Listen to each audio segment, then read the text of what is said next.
Cricket रसिक हो नमस्कार. मी विवेक कुलकर्णी. पुन्हा एकदा तुमचं स्वागत आहे तुमच्या आमच्या क्रिकेट गप्पा या खास माझं पिंपरी चिंचवड चॅनेलच्या क्रिकेट स्पेशल या पॉडकास्टमध्ये. युवा शुभमन गिलने आपल्या कारकिर्दीची सुरुवात अपयशी जरी केली असली तरी काल त्यांनी आपल्या कर्णधार पदात पहिल्यांदा निर्भेळ यश मिळवण्यात यश मिळवलं. अर्थात अफगाणिस्तान सारख्या संघाविरुद्ध 3-0 विजय मिळवून फार मोठा तीर मारला असं मी म्हणणार नाही. कुठलाही क्रिकेटपटू सुद्धा हे क्रिकेट प्रेमी आणि मोठा निवृत्त क्रिकेटपटू सुद्धा हे म्हणणार नाही, पण तरीही विजय विजय असतो. अफगाणिस्तान संघ कसोटीत जरी तितका यशस्वी ठरला नसला तरी वन डे आणि T20 फॉर्मॅटमध्ये तो बऱ्यापैकी धोकादायक आहे, हे आतापर्यंत बऱ्याचदा सिद्ध झालेलं आहे. मात्र भारतीय संघाने ते सर्व गैरसमज ठरवले आणि 3-0 असं निर्भेळ यश मिळवताना प्रत्येक सामन्यात दणदणीत विजय मिळवला. मालिकेतला पहिला सामना हिमाचल प्रदेशमधल्या अत्यंत सुंदर अशा धर्मशालाच्या क्रिकेट मैदानावर झाला. सामना होईल का नाही अशी परिस्थिती होती. पावसाने बऱ्याच वेळ व्यत्यय आणल्यानंतर सामना सुरू झाला. भारतीय संघाला प्रथम गोलंदाजी करण्याची संधी मिळाली. युवा गुरनूर बहारने आपल्या पहिल्याच आंतरराष्ट्रीय एकदिवसीय सामन्यातल्या पहिल्याच षटकात विकेट मिळवून एक नवीन विक्रम केला. त्याचबरोबर त्यांनी मालिकेत पदार्पण करताना सर्वाधिक 7 बळी मिळून यजुवेंद्र चहल आणि प्रसिद्ध कृष्णाचा विक्रम मोडीत काढून आपलं नाव क्रिकेट इतिहासाच्या पुस्तकात सोनेरी अक्षरांनी नोंदवलं आहे. हर्ष दुबे या युवा गोलंदाजाने सुद्धा पदार्पण केलं याच धर्मशालेच्या सामन्यात आणि प्रभावी कामगिरी करून निवड समितीला आणि क्रिकेट चाहत्यांना समाधानी ठरलं असं म्हटलं तर ते गैर होणार नाही. 184 धावाचं उन्नपूर लक्ष भारतीय संघाने आरामात पार केलं. 195 धावा करताना शुभमन गिलने ऑलमोस्ट शतकाजवळ मजल मारली होती. मात्र धावसंख्येचं आव्हानच कमी असल्यामुळे त्याला शतक करण्याची संधी त्याची हुकली. तो 84 धावावर नाबाद राहिला. दुसऱ्या सामन्यात मला ते कसर भरून काढताना 150 धावा, त्याही वेगवान धावा केल्या आणि 400हून अधिक धावांचं भलं मोठं अशक्यप्राय लक्ष अफगाणिस्तान सारख्या तुलनेनं भारतीय संघाच्या तुलनेनं कमकुवत अशा दुबळ्या संघापुढे ठेवलं. ईशान किशनने सुद्धा वर्ल्ड कपच्या आधी मिळालेल्या संधीमध्ये सातत्य ठेवत पुन्हा एकदा सोनेरी कामगिरी करत आपलं द्विशतक केलं आणि ऋषभ पंतची जागा भरून काढण्यात अत्यंत सक्षम आहे हे त्यांनी सोदाहरण सिद्ध करून निवड समितीने त्याच्यावर ठेवलेल्या विश्वासाला सार्थ ठरवलं. हाच तो ईशान किशन होता ज्याच्यावर निवड समितीने शिस्तभंगाचा आरोप ठेवत त्याला मुख्य करारातून रद्दबातल करत त्याला धक्का दिला होता. मात्र मोठे खेळाडू मोठे तेव्हाच ठरतात जेव्हा ते मैदानाबाहेर अपघातांना, चर्चेला, टीकेला मैदानावर उतरून आपल्या बॅटनं, आपल्या बॉलनं, आपल्या कामगिरीनं उत्तर देतात. तेव्हाच तो खऱ्या अर्थाने मोठा खेळाडू होणार हे सिद्ध होतं. ईशान किशन अत्यंत युवा असला तरी त्याने मागील काही वर्षात सातत्यपूर्ण आणि संघाला जेव्हा जेव्हा गरज आहे तेव्हा त्यावेळेस आपलं चोख योगदान देत संघाला पाठबळ देण्यात, संघाला यशस्वी विजय करण्यात यशस्वी कामगिरी करून दाखवली आहे. अर्थात 402 धावा पुढे अफगाणिस्तान संघ किती लढणार हे वाटलं होतं, तसंच झालं. अफगाणिस्तान संघ सुमारे 150हून अधिक धावाने पराभूत झाला. याच सामन्यात युवा प्रिन्स यादवनेही पदार्पण केलं होतं. त्यांनीही आपल्या एकदिवसीय सामन्यात विकेट घेऊन आपलं पदार्पण संस्मरणीय केलं. दोन्ही सामन्यात T20 फॉर्मॅटमध्ये कर्णधार म्हणून नियुक्त झालेला श्रेयस अय्यर आपल्या नावाला, आपल्या कीर्तीला साजेशी कामगिरी करण्यात यशस्वी ठरला नव्हता. तरीही निवड समितीने त्याला संधी देत 3ऱ्या वनडेत राहुलला बाहेर बसवलं. हा तोच KL राहुल आहे ज्याने जेव्हा जेव्हा संधी मिळते तेव्हा तेव्हा आपलं योगदान चोख देऊन आपलं नाणं खणखणीतरित्या सिद्ध केलं आहे. तरीही संघ पुढच्या दौऱ्याचा विचार करताना कोण खेळाडू काय योगदान देऊ शकतं हा विचार करतं. थिंक टँक जे असते ते थिंक टँक हा विचार करतं आणि म्हणूनच श्रेयस अय्यरला पुन्हा एकदा संधी मिळाली. के एल राहुलला बाहेर बसवलं गेलं. पहिल्या सामन्यात यशस्वी जयस्वालला संधी मिळाली नव्हती. रोहित शर्माचा हा कदाचित शेवटचा आंतरराष्ट्रीय दौरा असेल असं म्हटलं गेलं होतं, पण त्या सर्व चर्चा अफवाच ठरल्या. पहिल्या वनडेत रोहितनं तेवढी त्याच्या नावावर साजेशी कामगिरी केली नसली तरी दुसऱ्या आणि तिसऱ्या सामन्यात त्याने खणखणीत खेळ केला. तिसऱ्या सामन्यात तो एक वेळ अशी होती की यशस्वी जयस्वालच्या पुढे जाऊन शतक पूर्ण केलं असं वाटत होतं, मात्र 1910 धावांवर तो बाद झाला. मात्र यशस्वी जयस्वालने दुसऱ्या एकदिवसीय सामन्यात हुकलेली संधीचं सोनं करत तिसऱ्या एकदिवसीय सामन्यात आपलं दुसरं शतक पूर्ण केलं. गंमत सांगतो, यशस्वी जयस्वालच्या नावावर 2 शतक असले तरी अजून एकही अर्धशतक नाही. हे त्याचं दुसरं शतक ठरलं आणि अशा रीतीने भारतीय संघाने 9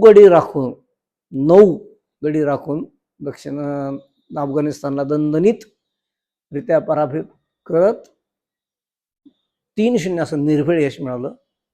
ही मालिका खास करून युवा खेळाडूंसाठी कायम लक्षात ठेवली जाईल. यशस्वी जयस्वालनेही आपलं नाणं खणखणीत वाजवलं. हर्ष दुबे, गुरनर ब्रार, यशस्वी जयस्वाल, हर्ष दुबे या खेळाडूंनी आमचं भवितव्य नक्कीच उल्लेखनीय आहे हे सांगताना रोहित शर्मासारख्या खेळाडूंनी सुद्धा अनुभवी खेळाडूची संघाला किती गरज असते हे आपल्या शानदार कामगिरीने आणि सातत्यपूर्व कामगिरीने सिद्ध केलं आहे. रोहित शर्माने या मालिकेत फास्ट 14,000 रन करून ग्रेट सचिन तेंडुलकरचा विक्रम मोडला. विक्रम मोडण्यासाठीच असतात रोहित शर्माचा सुद्धा विक्रम पुढे कोणीतरी मोडील आणि तो मोडणारा भारतीय असावा इतकंच आपल्याला या क्षणी म्हणा वाटत असलं तरी भारतीय संघाचं 3-0 हे निर्भीड यश नक्कीच कौतुकास्पद आहे. फार उड्या माराव्यात, फार आनंद उत्सव साजरा करावा इतकं नसलं तरी एक दिवसीय सामन्यात 3-0 हे यश मिळवणं नक्कीच कौतुकास्पद आहे. हा आठवडा महान निवृत्त खेळाडू भारतरत्न तेंडुलकरसाठी काहीसा नकोसा किंवा कटू जरी असला तरी विक्रम मोडण्यासाठीच असतात आणि हे महान विक्रमादित्य तेंडुलकरला माहीत असल्यामुळं तो अत्यंत खुल्या दिलानं रोहित शर्माने मोडलेला विक्रम मान्य करत असेलच. पण त्याचसोबत काल जिओ रूटनी इंग्लंड मध्ये न्यूझीलंड विरुद्ध खेळताना बेन स्टोकच्या जागी कर्णधारपद निभावताना दुसऱ्या डावात शानदार 75 रन करून तेंडुलकरचा कसोटीतला 14,000चा वेगवान धावाचा विक्रम जो रूटने निस्तनाबूत केला. जो रूट ऑलमोस्ट शतकाजवळ आहे, त्याचे 41 शतकं झाले. तो 50 शतकं करेल का? इंग्लंडच्या निवड समितीला नेहमीच इतर देशातल्या खेळाडूंचे विक्रम मोडण्यासाठी आपल्या संघातल्या महत्त्वपूर्ण खेळाडूंना मॅक्सिमम संधी द्यायची सवय आहे. जो रूट माझा आवडताच प्लेअर आहे, जो रूट सभ्यही आहे, त्याच्यामुळं त्याच्याकडून तेंडुलकरचा विक्रम मोडला जाईल का हे बघणं नक्कीच मनोरंजनात्मक असेल, औत्सुक्याचं असेल. पण एकूणच भारतीय क्रिकेटसाठी हा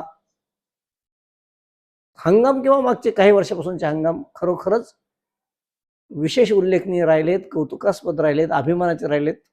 आपल्या महिला संघाचा T20 वर्ल्ड कप सुरू झाला आहे. पहिल्या 2 सामन्यात त्यांनी अत्यंत शानदार कामगिरी करत दणदणीत विजय मिळवलेत. आज त्यांची लढत साऊथ आफ्रिकेविरुद्ध आहे. हा तोच साऊथ आफ्रिका संघ आहे ज्याला हरवत भारतीय महिला संघाने एक दिवसीय सामन्याचं वर्ल्ड कप जिंकलं होतं पहिल्यांदा. आता साखळी सामन्यातला आहे, पण हा जर सामना जिंकला तर भारतीय संघाचं उपांत्य फेरीतलं स्थान फिक्स होईल. त्यामुळे आपल्या महिला संघाला सुद्धा आजच्या सामन्यात विजयी होण्याची जास्त गरज आहे. आपण सर्व त्यांना मनापासून शुभेच्छा देऊ. त्याचवेळी आज युवा वैभव सूर्यवंशी मागच्या आठवड्यात झालेल्या कटू घटनाला विसरून अंतिम सामन्यात भारतीय संघाला विजय मिळवून देण्यासाठी श्रीलंकेविरुद्ध बॅटने उत्तर देईल का हे पाहणं आज औत्सुक्याचं असेल. वैभव सूर्यवंशी बद्दल प्रचंड अपेक्षा वाढलेल्या आहेत. वैभव सूर्यवंशीने आपल्या अल्प काळातल्या कमाल कामगिरीने प्रत्येक क्रिकेट प्रेमीपासून ते मोठ्या मोठ्या निवृत्त देश विदेशातल्या क्रिकेटपटू दिग्गजांना तर खुश केलंच आहे, पण त्यांनी समालोचक टीकाकार यांना सुद्धा आपल्या प्रेमात पाडला आहे. मात्र वैभव सूर्यवंशीकडून कळत नकळत परवा श्रीलंकेविरुद्ध जे काही झालं, अर्थात क्रिकेट रसिक केवळ 15 वर्षाचा मुलगा आहे हो, या वयात आपल्याला काय कळत होतं, आपण हा विचार करूयात. आणि मीडियावर आपल्याला किंवा आपण जे वाचतो ते आपल्याला बऱ्याचदा एकच बाजू येते. हल्ली मी नेहमीच म्हणतो की ट्रोलर्सचा खूप उद्रेक माजलेला आहे आणि काही असे विघ्नसंतोषी लोक असतात की ते ट्रोल करायला संधी शोधत असतात. वैभव सूर्यवंशीची एकट्याची चूक होती का, हाही प्रश्न आहे. त्याला काहीतरी नक्कीच बोललं गेलं, त्यामुळेच तो चौताळला गेला. पण वैभव सूर्यवंशीने आपल्या आयुष्यात जर यशस्वी व्हायचं असेल तर 2 माणसाची नावं कायम लक्षात ठेवावीत. एक विनोद कांबळे, एक सचिन तेंडुलकर. दोन्ही अत्यंत जिवलग मित्र होते, दोन्ही अत्यंत प्रतिभावंत होते, दोन्ही अत्यंत गुणवंत होते. मात्र शिस्त पाळल्याने तेंडुलकर भारतरत्न झालाच, पण क्रिकेटमधल्या सर्व विक्रमांचा विक्रमादित्य बनला. त्याच वेळी त्याच्यापेक्षा कांकणभर जास्त सरस असलेला विनोद आज आपल्या आयुष्यात अत्यंत हालाकीचं जीवन जगत आहे. त्याची मैदानावरची कामगिरी लोक विसरून जाऊन आज त्याला केवळ त्या हालाकीत पाहताना उठसूट जो तो उठतो तो त्याला शहाणपण शिकवतो. हा दुनियाचा नियम आहे. इथे चांगलं लक्षात ठेवलं जात नाही, इथं वाईटावर जास्त फोकस केला जातो. त्यामुळे वैभव सूर्यवंशी आणि त्याला त्याच्यावर इन्व्हेस्टमेंट करणाऱ्या भारतीय संघातल्या BCCIच्या थिंक टँकने युवा वैभवला क्रिकेटच्या तंत्र इतकंच मानसिक संतुलन कसं बाळगावं याचं शिक्षण द्यावं. कारण मला तरी वाटतं की वैभव सूर्यवंशी हा भारतीय संघाला सापडलेला अत्यंत गुणवान असा हिरा आहे, जो पुढील काही काळात किमान एक दिवशी आणि T20 फॉर्मॅटमधले अनेक विक्रमाचं नेस्त नाबूद करून त्या विक्रमावर आपलं नाव कोरेल. त्यासाठी फक्त त्याला हवं आहे ते BCCI कडून प्रॉपर सल्ले, प्रॉपर ट्रेनिंग आणि त्याच्यावर बारकाईने लक्ष ठेवणारा गौतम गंभीर सारखा थोडा कडक शिस्तीचा हेडमास्टर टाईप कोच. कारण फक्त प्रतिभेने काही होत नाही रसिक हो, प्रतिभेला लागते शिस्त सोबत आणि एक तुमच्या अंगात स्वतःतही स्वयंशिस्त हवी. त्यामुळे वैभव सूर्यवंशीवर प्रॉपर इन्व्हेस्टमेंट करावी, इतकीच आपले क्रिकेट रसिक म्हणून अपेक्षा. आज हा व्हिडिओ येईपर्यंत भारतीय संघ श्रीलंकेविरुद्धच्या अंतिम सामन्यात नवा विक्रम रचतो का हे पाहणं, किंवा तुमच्यापर्यंत त्याचा निकाल आला असेल, सोबत भारत दक्षिण आफ्रिका महिला सामन्यातला निकालही तुम्हाला कळलेला असेल. दोन्ही सामन्यासाठी तुमच्या आमच्या सर्वांच्या वतीने, माझं पिंपरी चॅनलच्या क्रिकेट गप्पा या खास कार्यक्रमाच्या वतीने दोन्ही सामन्यासाठी दोन्ही संघाला भरभरून शुभेच्छा देऊयात. आणि येत्या 1 तारखेपासून नवा गडी नवं राज्य आपला मुंबईकर श्रेयस अय्यर भारतीय संघाच्या T20 फॉर्मॅटची धुरा सांभाळतोय आणि यातूनच वैभव सूर्यवंशी आपला आंतरराष्ट्रीय पदार्पण करत आहे. त्यामुळे या दोन्हीही गुणवान खेळाडूंना त्यांच्या पदार्पणाच्या सामन्यांसाठी कर्णधार म्हणून वैभव सूर्यवंशीचं इथं डेब्यू असतं. वैभव सूर्यवंशी हा भारतीय संघाचा सर्वात तरुण खेळाडू असेल. तेंडुलकरचा आणखी एक विक्रम मोडतोय. हा एकमेव पाकिस्तानच्या हसन रजा नावाच्या 14 वर्षाच्या खेळाडूच्या नावावर सर्वात कमी वयात आंतरराष्ट्रीय पदार्पण करण्याचा विक्रम आत्तापर्यंत तरी अबाधित राहिला आहे. यापुढे तो कोणी येईल तो मोडेल, आत्तापर्यंत तरी तो विक्रम मोडला गेला नाही. पण या दोन्ही खेळाडूसाठी आपण भरभरून शुभेच्छा देऊयात. माझं पिंपरी चॅनेलवरचं आपलं प्रेम असंच वृद्धिंगत हो. तुमच्या सर्वांच्या प्रेमाच्या जीवावर आज आपल्या चॅनेलनी जवळपास 7 महिने पूर्ण केले आहेत आणि पिंपरी चिंचवड शहरातलं एक बऱ्यापैकी लोकांच्या विश्वासास पात्र ठरलेलं, लोकांच्या पसंतीस उरलेलं आपलं पोर्टल ठरत आहे. याबद्दल मी फक्त तुमचे कृतज्ञतापूर्वक आभार व्यक्त करतो, ऋणनिर्देश व्यक्त करतो. कारण मला माहीत आहे हे तुमच्या प्रेमाशिवाय खरोखरच अशक्य होतं. यात माझा वाटा काहीही नसून या पोर्टलला लोकांच्या विश्वासास पात्र ठरवण्यात आपला सर्वांचा खूप मोठा वाटा आहे. याबद्दल मी आपल्या मनापासून कृतज्ञता व्यक्त करतो. आजच्या फादर डेच्या निमित्ताने माझ्या वडिलांच्या पावन स्मृतीस विनम्र अभिवादन करताना 2 शेर ऐकवतो आणि थांबतो. मावेल का कधीही शब्दात सांग बाबा, मावेल का कधीही शब्दात सांग बाबा, का आठवे कुणाही दुःखात सांग बाबा. आहे समोर तोवर बोलून घे हवे ते, आहे समोर तोवर बोलून घे हवे ते, बोलेल काय नंतर चित्रात सांग बाबा, का आठवे कुणाही दुःखात सांग बाबा.